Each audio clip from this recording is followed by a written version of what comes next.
Hello everyone, GPSC ABCD में आप सभी का फिर से स्वागत है।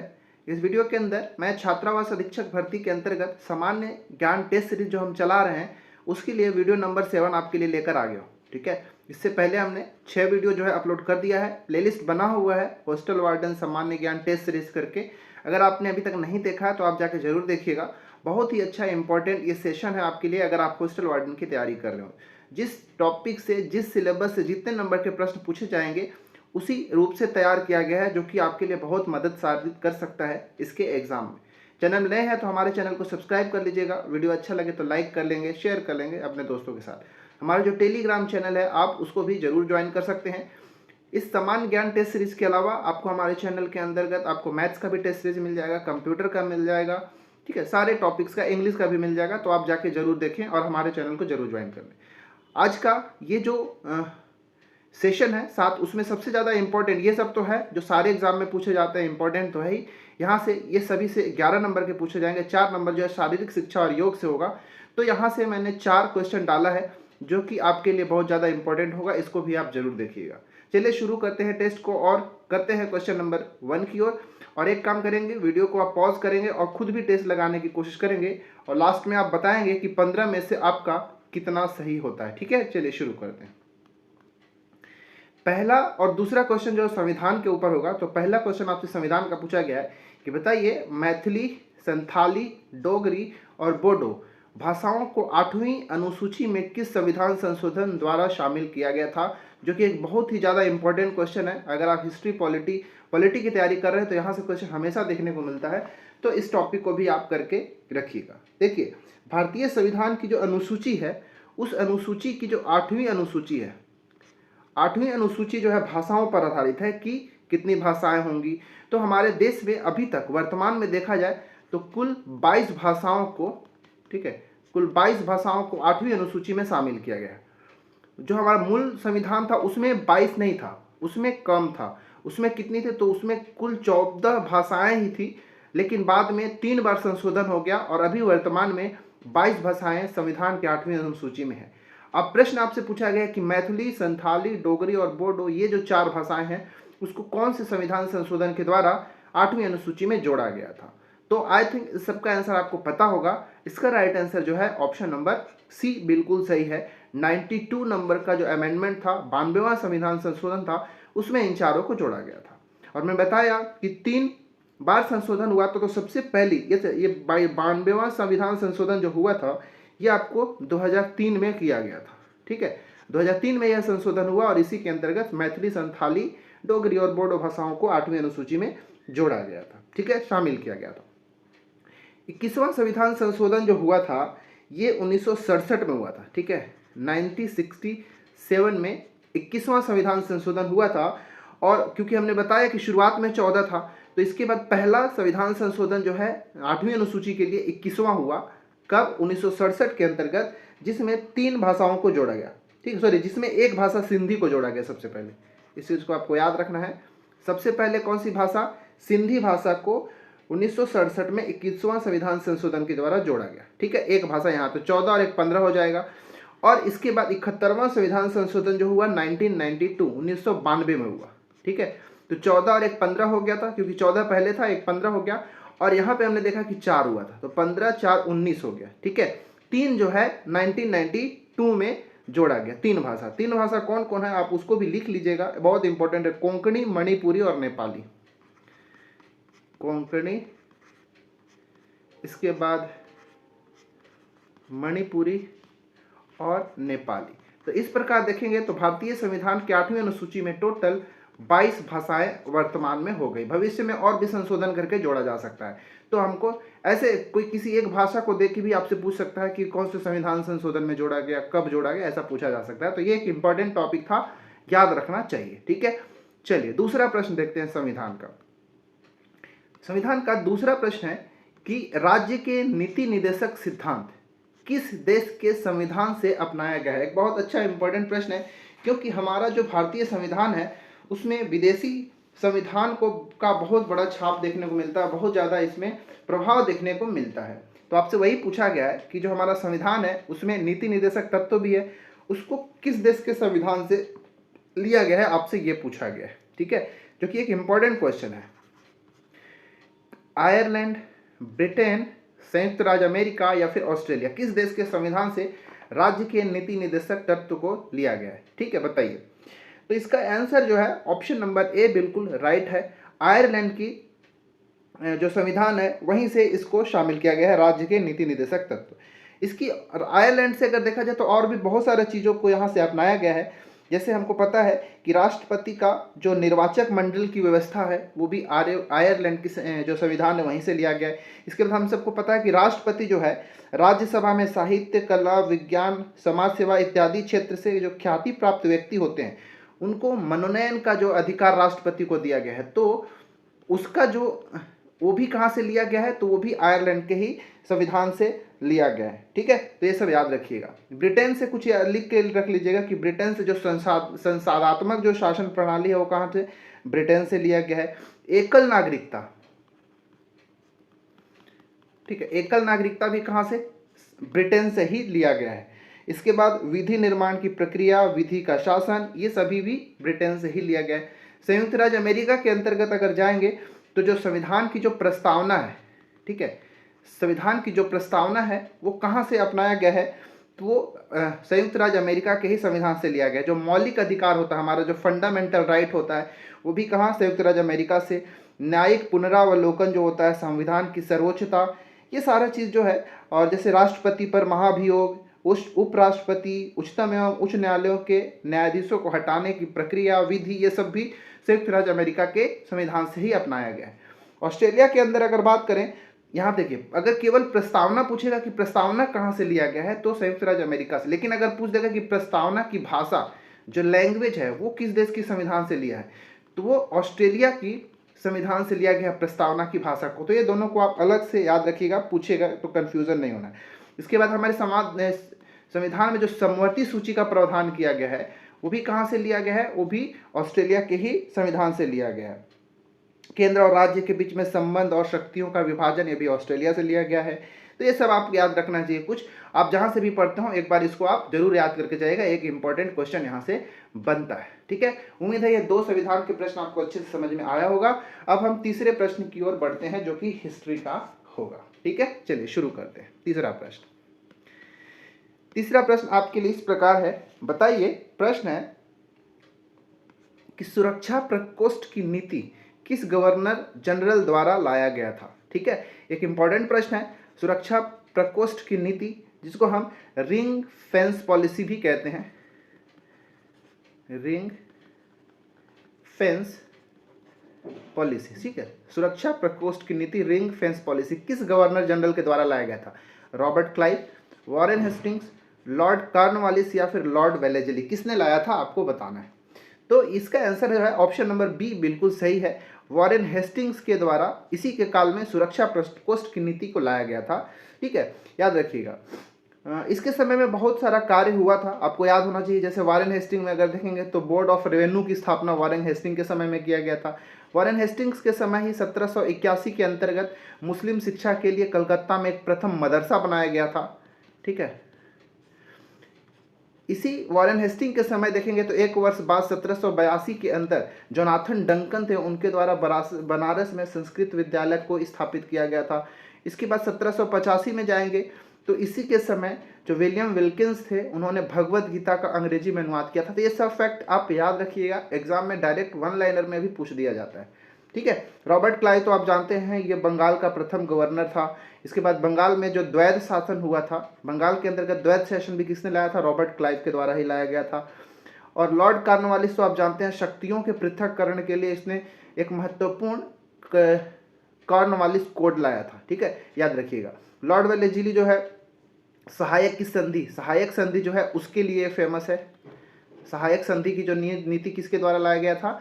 लॉर्ड वेलेजली के द्वारा लाया गया था। ठीक है, याद रखिएगा। तो ये तीसरा प्रश्न था, बहुत इंपॉर्टेंट था। चौथा प्रश्न देखते हैं। चौथा प्रश्न जो है यहाँ से, क्योंकि जो भारत का जो स्वतंत्रता संग्राम है आज़ादी तक 1947 तक, वहाँ से एक प्रश्न जो है आपको CGPSC CGVAPM के क्वेश्चन में जरूर देखने को मिलता है।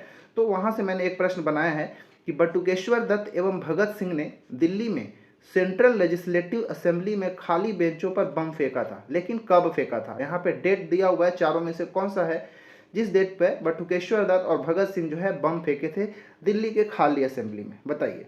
देखिए एक्चुअली ये बम फेंके क्यों थे, तो इसका एक रीज़न भी है। उस समय एक पब्लिक सेफ्टी बिल लाया गया था। क्या लाया गया था?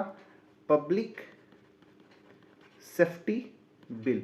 और इसी बिल के विरोध में, जो पब्लिक सेफ्टी बिल है, इसी बिल के विरोध में ही जो बटुकेश्वर दत्त और भगत सिंह जो थे वो दिल्ली में स्थित सेंट्रल लेजिस्लेटिव असेंबली के जो खाली बेंच है उस पर बम फेंका था।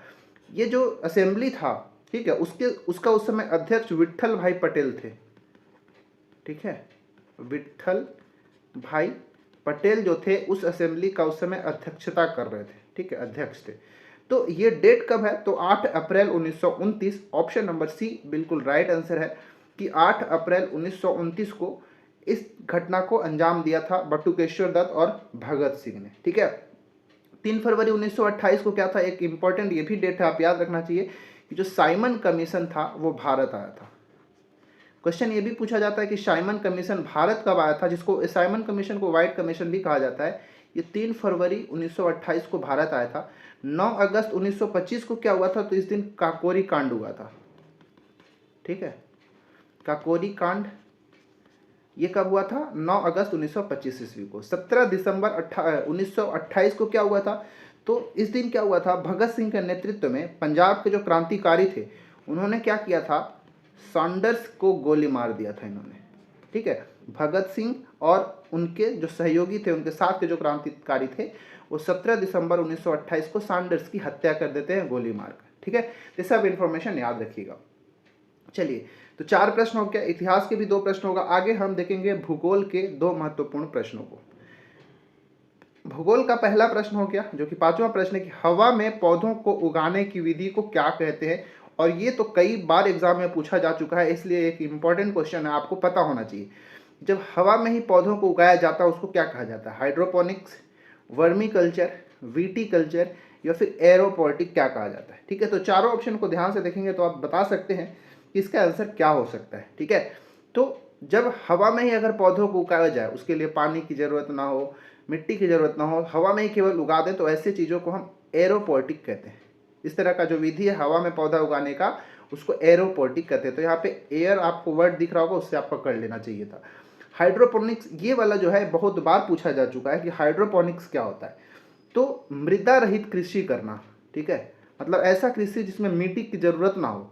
ठीक है, मृदा रहित जो कृषि है जिसमें बिना मिट्टी के मदद से ही खेती कर लिया जाता है, उसको मृदा रहित कृषि, जिसको हाइड्रोपोनिक्स कहते हैं। इसमें जल में पौधों को उगाया जाता है। ठीक है, जल के अंतर्गत ही पौधों को उगाया जाता है, केवल जल की सहायता से, इसलिए इसको हाइड्रोपोनिक्स भी कहते हैं। दोनों तरह से प्रश्न पूछ सकता है कि मृदा रहित कृषि क्या कहलाता है? हाइड्रोपोनिक्स। या फिर जल में ही पौधों को उगाने की विधि होती है, क्या कहलाती है? तो हाइड्रोपोनिक्स कहलाता है। वर्मी कल्चर तो आप जानते ही, केचुआ पालन होता है उसको वर्मी कल्चर कहा जाता है। विटी कल्चर जो है अंगूर की खेती करना, जो क्या कहलाता है?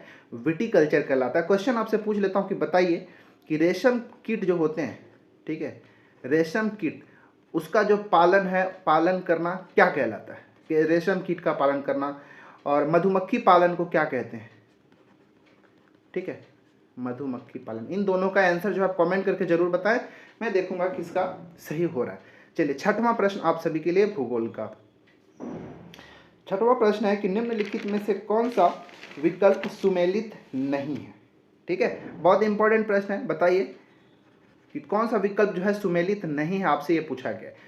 केंद्रीय चावल अनुसंधान केंद्र कटक उड़ीसा में है। केंद्रीय आलू अनुसंधान संस्थान क्या शिमला हिमाचल प्रदेश में है? भारतीय गन्ना अनुसंधान केंद्र कोयम्बटूर में है क्या? कोयम्बटूर बताइए।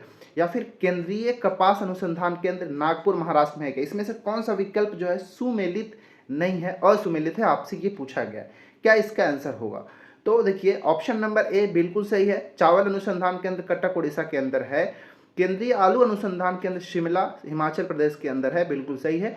ऑप्शन नंबर सी भारतीय गन्ना अनुसंधान केंद्र, ये कोयम्बटूर के अंतर्गत नहीं है, इसलिए हमारा ऑप्शन नंबर सी सही होगा। और केंद्रीय कपास अनुसंधान केंद्र नागपुर महाराष्ट्र में है, ये भी सही है। अगर ये भारतीय गन्ना अनुसंधान केंद्र पूछे कहाँ है, तो ये याद रखिएगा, ये आपको लखनऊ यूपी में मिलेगा। ठीक है, लखनऊ यूपी में भारतीय गन्ना अनुसंधान केंद्र है। लेकिन अगर ऐसा आपसे पूछ दे कि राष्ट्रीय गन्ना प्रजनन संस्थान, ये दोनों में अंतर है। ठीक है, यहाँ पे भारतीय गन्ना अनुसंधान केंद्र है, लेकिन यहाँ पे मैं बोल रहा हूँ राष्ट्रीय गन्ना प्रजनन संस्थान, ये कहाँ है? तो ये आपको मिलेगा कोयम्बटूर में मिलेगा। ठीक है, ये वाला आपको कहाँ मिलेगा? कोयम्बटूर। कोयम्बटूर आपको कहाँ मिलेगा? तमिलनाडु के अंदर, तमिलनाडु जिले के अंतर्गत है। ठीक है, एक क्वेश्चन आपसे पूछता हूँ जो कि एग्जाम में पूछा जाता है। प्रश्न है कि केंद्रीय तंबाकू अनुसंधान केंद्र कहाँ है? केंद्रीय तंबाकू अनुसंधान केंद्र कहाँ स्थित है? कमेंट करके जरूर बताइएगा। एक इंपॉर्टेंट प्रश्न है, ये पूछा जाता है, इसलिए मैं यहाँ पे पूछ लिया आपसे। ठीक है, चलिए अब हम 7वां प्रश्न देखते हैं। 7वां प्रश्न आ गया किसके? ये अर्थशास्त्र के ऊपर आ गया कि किस पंचवर्षीय योजना के दौरान भारत सरकार द्वारा हरित क्रांति जो है लाया गया था? ये इंपॉर्टेंट प्रश्न है, ये भी कई बार पूछा गया है कि जो ग्रीन रिवॉल्यूशन हुआ था, हरित क्रांति, वो किस पंचवर्षीय योजना में लाया गया था? द्वितीय, तृतीय, चतुर्थ या फिर पंचम? कब लाया गया था आपसे ये पूछा जा रहा है। ठीक है, इसका आंसर जो है ऑप्शन नंबर बी याद रखिएगा। तृतीय जो पंचवर्षीय योजना है, जो कब से कब तक था? 1961 से लेकर 66 तक। इस दौरान तृतीय पंचवर्षीय योजना हमारे देश के अंतर्गत चल रहा था और इसी समय हरित क्रांति जो है लाया गया था। ठीक है, अच्छा, भारत में हरित क्रांति के जनक कौन थे? तो वो थे, हम सबको पता है, MS स्वामीनाथन। ठीक है, MS स्वामीनाथन जो थे वो भारत में हरित क्रांति के जनक है। लेकिन अगर विश्व रूप से पूछा जाए कि विश्व में हरित क्रांति के जनक किसे माना जाता है, तो वो माना जाता है नॉर्मन ई बोरलॉग को माना जाता है। नॉर्मन ई बोरलॉग, इनको विश्व में हरित क्रांति के जनक के रूप में जाना जाता है, इसको याद रखिएगा। ये तृतीय पंचवर्षीय योजना के दौरान ही 1964 में एक और चीज़ याद रखिएगा कि जो पूर्व सोवियत संघ है, ठीक है, पूर्व सोवियत संघ जिसके अंतर्गत रूस वगैरह भी आ जाता है, ठीक है, इसकी सहायता से जो बोकारो के अंतर्गत, जो झारखंड में बोकारो है, वहीं पर बोकारो में बोकारो आयरन एवं स्टील कंपनी की स्थापना की गई थी, स्टील इंडस्ट्री की स्थापना किया गया था। ठीक है, याद रखिएगा, इसका आंसर था ऑप्शन नंबर बी। 8वां प्रश्न, जो कि ये भी एक इंपॉर्टेंट प्रश्न है, अर्थशास्त्र का प्रश्न है कि 50 रुपए का जो नया नोट है उस पर किसकी छवि है? एक इंपॉर्टेंट प्रश्न है दोस्तों, इसको आप जरूर याद रखिएगा। 50 रुपए के नए नोट पर किसकी छवि है? मंगलयान की, हम्पी के रथ की, कोणार्क सूर्य मंदिर के पहिए की, या फिर सांची स्तूप? कौन है 50 के नए नोट पर किसकी छवि को रखा गया है? इसका आंसर है ऑप्शन नंबर बी, हम्पी का जो रथ है। कर्नाटक में एक स्थान है जो कि ऐतिहासिक रूप से बहुत ज़्यादा महत्वपूर्ण है, वहीं पर हम्पी में जो एक रथ बना हुआ है उसका छवि जो है 50 रुपए के नोट पर आपको देखने को मिलेगा। मंगलयान जो है ये 2000 रुपए के नोट पर बना हुआ है, अंकित है। ठीक है, कोणार्क का जो सूर्य मंदिर है उसका जो पहिया है वो 10 रुपए के नोट पर, ठीक है, कोणार्क सूर्य मंदिर का 10 रुपए के नोट पर स्थित है। और सांची स्तूप जो है ये 200 रुपए के नोट पर स्थित है। ठीक है, सांची स्तूप याद रखिएगा। क्वेश्चन है आपसे कि जो 500 रुपए का नोट है उस पर किसका छाप है? बताइए, कमेंट करके बताइएगा कि जो 500 रुपए का जो नोट है उस पर किसका जो पिक्चर है अंकित किया हुआ है, आपको बताना है 500 रुपए के नोट पर। ठीक है, तो 8 प्रश्न हो गए। अब आगे जो हमारे पास आने वाला है वो 3 महत्वपूर्ण प्रश्न जो होगा साइंस के ऊपर होगा, फिजिक्स, केमिस्ट्री और बायो का। ठीक है, चलिए, तो साइंस के अंतर्गत फिजिक्स का पहला क्वेश्चन आपके लिए आ गया है। प्रश्न है कि ध्वनि किस प्रकार की तरंग है? एक इंपॉर्टेंट प्रश्न ये भी है, याद रखिएगा। ऐसे ही टॉपिक्स का मैं यहाँ पे इंक्लूड कर रहा हूँ जहाँ से एग्जाम में पूछे जाते हैं, इसलिए आप बहुत अच्छे से इन टॉपिक, मैं यहाँ पे केवल क्वेश्चन करा दे रहा हूँ तो उतना करके ही मत छोड़ देना। आप इन टॉपिक्स को भी पकड़िए कि सर जो है कहाँ कहाँ से प्रश्न बना रहे हैं, उन टॉपिक को भी आप क्लियर करते चले। ध्वनि किस प्रकार की तरंग है? अनुप्रस्थ तरंग, अनुदैर्ध्य तरंग, या फिर विद्युत चुंबकीय तरंग, या फिर इनमें से कोई नहीं? क्या इसका राइट आंसर है, आप बताइए। ठीक है, देखिए, पहली बात तो ध्वनि जो है, ठीक है, वो एक तरह का अनुदैर्ध्य तरंग है। ठीक है, ऑप्शन नंबर बी बिल्कुल राइट आंसर है। ध्वनि किस तरह की तरंग है? अनुदैर्ध्य तरंग होता है। अनुप्रस्थ तरंग के अंतर्गत जाएंगे तो प्रकाश जो है वो किस तरह का तरंग है? तो एक तरह का अनुप्रस्थ तरंग होता है। ठीक है, याद रखिएगा। और विद्युत चुंबकीय तरंग के अंतर्गत भी जाएंगे तो आपको याद रखना है। अच्छा, विद्युत चुंबकीय तरंग जो है ना, इसमें आपको जैसे याद रखिएगा जो गामा किरणें होते हैं, ठीक है, वो किस तरह का विद्युत चुंबकीय तरंग है। एक्स किरणें जो हैं, एक्स रेज होते हैं, वो भी क्या है? विद्युत चुंबकीय तरंग हैं। जो अल्ट्रावायलेट किरणें होती हैं, जो पराबैंगनी किरणें होती है, ये भी क्या है? विद्युत चुंबकीय तरंग ही होते हैं। ठीक है, याद रखिएगा। प्रकाश भी अगर पूछेगा ना तो प्रकाश भी क्या है? एक तरह का विद्युत चुंबकीय तरंग ही है। मतलब ये जो ध्वनि है वो एक अनुदैर्ध्य तरंग है, और बाकी ये अनुप्रस्थ तरंग जितनी होती हैं वो विद्युत चुंबकीय तरंग ही होती हैं। इस चीज को आपको याद रखना है। ठीक है, अनुप्रस्थ तरंगे भी एक तरह का विद्युत चुंबकीय तरंग ही होती हैं, और बाकी ध्वनि को एक सेपरेटली याद रखिएगा, अनुदैर्ध्य तरंग होता है। ठीक है, और ये सब जो मैं बता रहा हूँ, गामा किरणें, एक्स किरणें, अल्ट्रावायलेट किरणें, प्रकाश, ये सब विद्युत चुंबकीय तरंग होती है। विद्युत चुंबकीय तरंग होते क्या है? देखिए, विद्युत चुंबकीय तरंग जो है ना, ये फोटॉन्स के बने होते हैं। किसके बने होते हैं? फोटॉन के बने होते हैं। और विद्युत चुंबकीय जो तरंग है, इनका जो चाल होता है वो किसके? प्रकाश के चाल के बराबर होता है। तो स्पीड ऑफ जो लाइट है ना, उसके चाल के बराबर होता है विद्युत चुंबकीय तरंगों की चाल, प्रकाश के चाल के बराबर। और जो ध्वनि होती है, ध्वनि की चाल तो प्रकाश की चाल के बराबर होती ही नहीं है, हमको पता है। ठीक है, याद रखिएगा। तो ये दो इंपॉर्टेंट फैक्ट याद रखना है कि विद्युत चुंबकीय तरंगों की चाल प्रकाश के चाल के बराबर होती है। ये फोटॉन्स के बने होते हैं। मतलब क्या करने के? गामा किरणें हो गए, एक्स किरणें, यूवी किरणें, ये सभी प्रकाश की चाल से ही गमन करती हैं। ठीक है, तो फिजिक्स का एक प्रश्न हो गया। चलिए अब केमिस्ट्री का अगला प्रश्न जो आएगा 10वां प्रश्न है कि लोहे में जंग लगने के लिए क्या आवश्यक होता है। ठीक है, अच्छा प्रश्न है। बताइए कि जो रोस्टिंग ऑफ आयरन होता है, ठीक है, उसके लिए क्या आवश्यक है? बताइए। वायु में ऑक्सीजन होना चाहिए, वायु में नमी होना चाहिए, या फिर वायु में ऑक्सीजन और नमी दोनों होना चाहिए, उपरोक्त में से कोई नहीं। किस कंडीशन में लोहे पर जंग लगती है, रस्टिंग होती है आयरन की? Rusting of iron. ठीक है, बताइए क्या इसका आंसर सही है?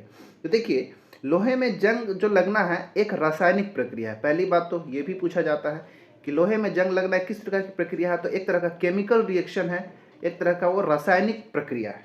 ठीक है, अब एक चीज ये भी पूछता है कि जब लोहे में जंग लगता है तो बताइए लोहा का भार बढ़ेगा कि घटेगा? तो लोहा का जो भार हो जाता है जंग लगने से बढ़ जाता है। अब यहाँ पे आते हैं, लोहा में केवल ऑक्सीजन की वजह से भी जंग नहीं लगेगा, केवल नमी की वजह से भी नहीं लगेगा, उसके लिए दोनों चीज़ों की आवश्यकता होती है। ऑप्शन नंबर सी बिल्कुल राइट आंसर हो जाएगा कि वायु में ऑक्सीजन और नमी अगर दोनों उपस्थित हो और खुले में लोहा रखा गया है तो उस पर जंग जो है अवश्य ही लग जाएगा। ऑप्शन नंबर सी बिल्कुल सही हो जाएगा। जो लोहे में जंग होता है ना, उसका एक फॉर्मूला होता है Fe2O3XH2O। ये रस्ट का है, आयरन रस्ट। लोहे में जो जंग लगा है उसका ये फॉर्मूला होता है। ये हाइड्रेटेड फेरिक ऑक्साइड भी कहलाता है।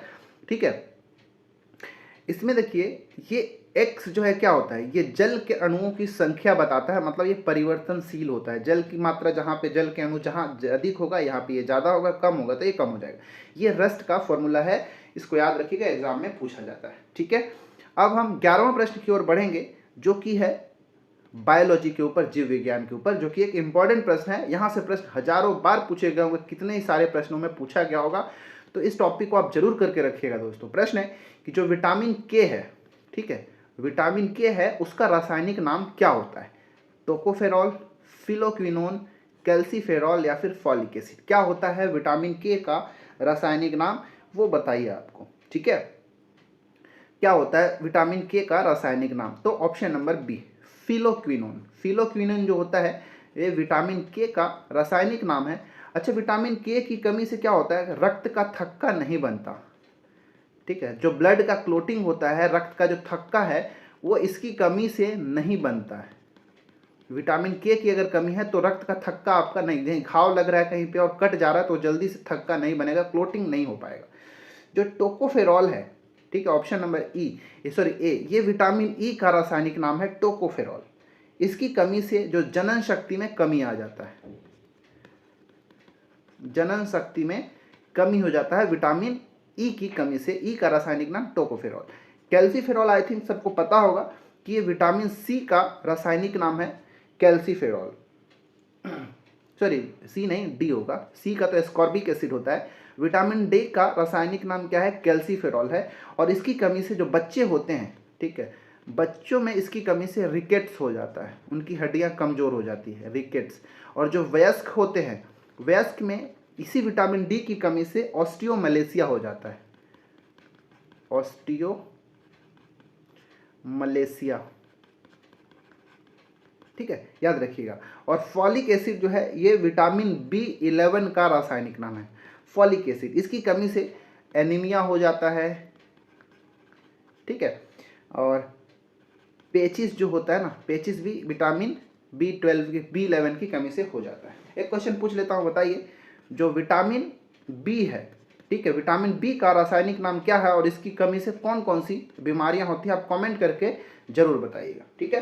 तो हमारा साइंस का भी 3 क्वेश्चन हो गया, 11 क्वेश्चन हो गया। अब जो आगे 4 प्रश्न आने वाले हैं जो कि शारीरिक शिक्षा और योग से संबंधित प्रश्न होगा, तो उसको आप बहुत ध्यान से देखिएगा। 12वां प्रश्न है जो कि शारीरिक शिक्षा और योग से संबंधित है। प्रश्न है कि किस प्राचीन भारतीय ग्रंथ का श्रेय ऋषि पतंजलि को जाता है? इसे योग के दर्शन और अभ्यास पर मूलभूत कार्य माना जाता है, ठीक है। मतलब कौन सा ऐसा चारों में से ऐसा ग्रंथ है जिसको लिखने का या रचना करने का श्रेय श्री पतंजलि जी को जाता है और योग दर्शन और अभ्यास पर मूलभूत कार्य जो है उसी का माना जाता है? भगवत गीता का, रामायण का, मनुस्मृति का, या फिर योग सूत्र का? इसका आंसर आई थिंक सबको पता होगा, पहले भी मैं क्वेश्चन करा चुका हूं। ऑप्शन नंबर डी बिल्कुल सही है, योग सूत्र। ऋषि पतंजलि के द्वारा योग सूत्र की रचना की गई थी, ठीक है, योग सूत्र की। अब योग सूत्र की रचना तो हमने देख लिया, इसको 4 अध्याय में बांटा गया है, ठीक है। कितने अध्याय में? 4 अध्याय में इस योग सूत्र को बांटा गया है। मैं यहाँ पे लिख देता हूँ। तो पहला जो जिसको कहते हैं समाधि पद, ठीक है, समाधि पद। समाधि पद में ध्यान पर एक अध्याय है। दूसरा जो है साधना पद कहलाता है, ये साधना पद जो है अभ्यास पर, ठीक है, अभ्यास पर एक अध्याय है।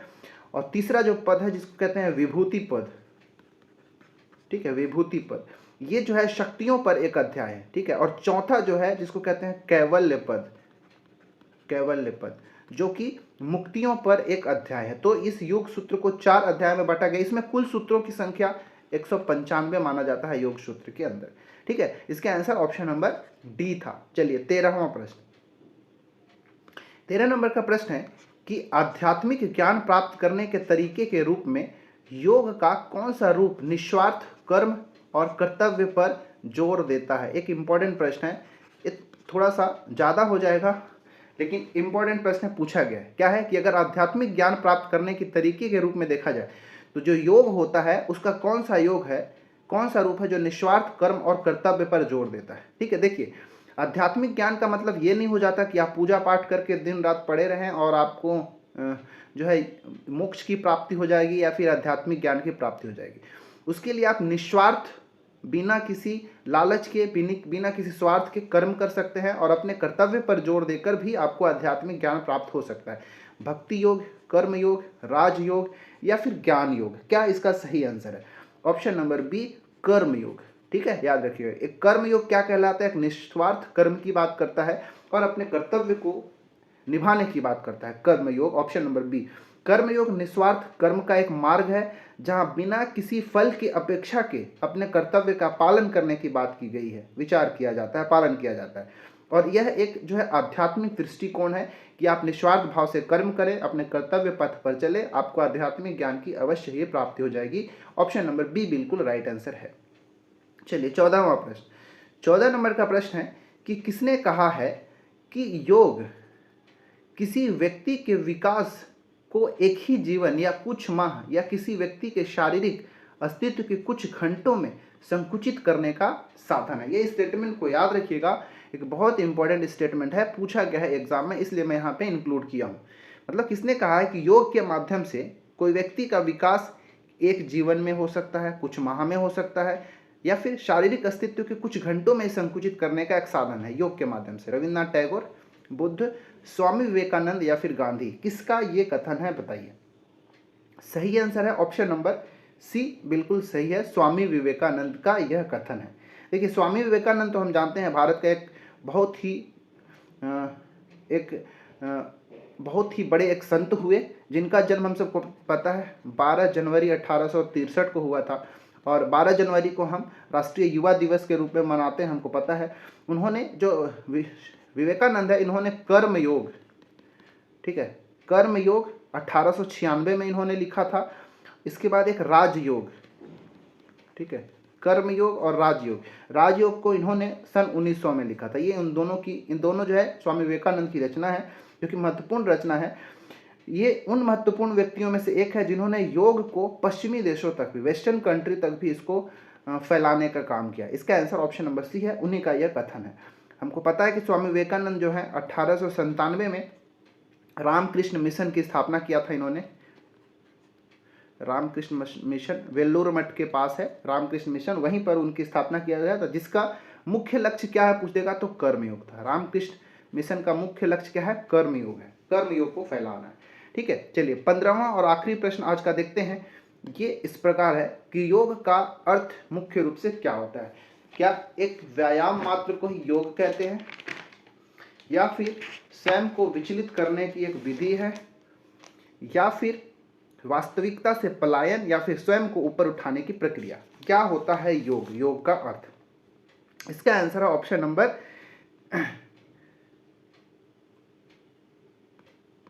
इसका आंसर है ऑप्शन नंबर डी, स्वयं को ऊपर उठाने की एक प्रक्रिया है, जिसको हम योग का अर्थ भी कहते हैं। ठीक है, देखिए, योग प्रणाली के जो संस्थापक है महर्षि पतंजलि के अनुसार ऐसा माना जाता है कि योग इंद्रियों, स्थूल शरीर, सूक्ष्म मन और बुद्धि, अहंकार को नियंत्रण करने का एक माध्यम होता है। इन सभी को नियंत्रित करने के लिए योग प्रणाली की बहुत आवश्यकता होता है, योग की एक बहुत ज़्यादा आवश्यकता होती है। ठीक है, यह आध्यात्मिक अनुसूची के माध्यम से उच्चतम को सूक्ष्मतम से उच्चतम तक प्राप्त करने की एक विधि है योग। ठीक है, इंसान जो है उच्चतम को प्राप्त कर सकता है इसका प्रयोग करके। इसीलिए कहा जाता है कि योग है स्वयं को ऊपर उठाने की एक प्रक्रिया होती है। ठीक है, इसलिए ऑप्शन नंबर डी इसका राइट आंसर हो जाएगा। योग के माध्यम से मनुष्य जो है मुक्ति प्राप्त कर सकता है, अपना किसी भी अवस्था को जो चाहता है वो प्राप्त कर सकता है, अगर वो नियमित योग करे तो। ठीक है, इसका आंसर ऑप्शन नंबर डी था। तो ये था आज का हमारा 15 महत्वपूर्ण प्रश्न। बताना है कि आपका 15 में से कितना सही हुआ, क्वेश्चंस का लेवल कैसा है, सेशन कैसा लगा, आप कमेंट करके जरूर बताएं। इससे पहले 6 वीडियोज हमारा अपलोड किया हुआ है, नहीं देखे हैं तो आप जरूर देखें। मैं हमारे चैनल में नए हैं तो सब्सक्राइब कर लीजिए, वीडियो अच्छा लगा हो तो लाइक करेंगे, दोस्तों के साथ शेयर जरूर करेंगे, हमारे टेलीग्राम चैनल को भी ज्वाइन कर लीजिएगा। मिलते हैं किसी और वीडियो में ऐसे ही इंपॉर्टेंट वीडियो और सेशन के साथ और टेस्ट के साथ। चलिए, तैयारी अच्छे से करते रहें, मिलते हैं अगले वीडियो में।